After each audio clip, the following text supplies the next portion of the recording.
윤석열 대통령과 시진핑 중국 국가주석이 첫 한중 정상회담을 열었습니다. 단연 관심은 북한 문제였죠. 윤 대통령은 북핵 위협을 지적하면서 중국의 역할을 요청했는데 시 주석은 한국이 남북관계를 개선하라는 입장을 되풀이하면서 시각차를 보였습니다. 인도네시아 발리에서 박소정 기자가 전해드립니다.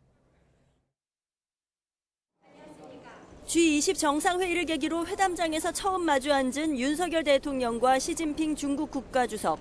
먼저 발언을 시작한 시진핑 주석은 한중은 이사갈 수 없는 이웃이라며 지역 평화를 수호하는 중대한 책임을 갖고 있다고 언급했습니다.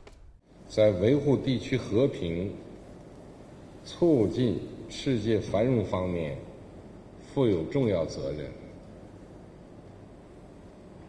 也有广泛的利益交集。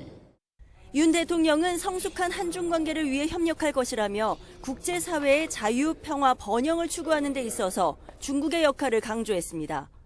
중국의 역할이 매우 중요합니다. 한국은 중국과 긴밀히 소통하면서 협력해 나가야 합니다.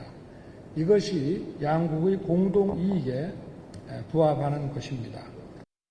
2019년 12월 이후 3년 만이자 윤 대통령 취임 이후 첫 한중 정상회담은 25분 동안 진행됐는데 핵심 화두는 역시 북한 문제였습니다. 윤 대통령은 최근 북한이 핵미사일 위협을 고조시키고 있다며 중국에 더욱 적극적이고 건설적인 역할을 기대한다고 밝혔습니다. 이에 시 주석은 한중은 한반도 문제에 공동 이익을 가진다면서 한국이 남북관계를 적극적으로 개선해 나가기를 바란다고 답했습니다.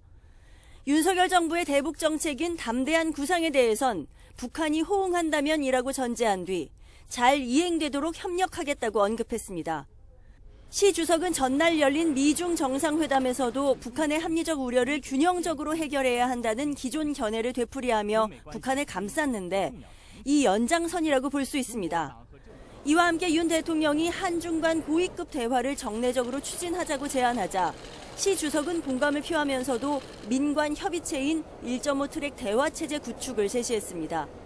시 주석은 또 코로나 상황이 안정되면 방한 초청에 응하겠다고 말하며 윤 대통령에게도 중국 방문을 거듭 요청했습니다.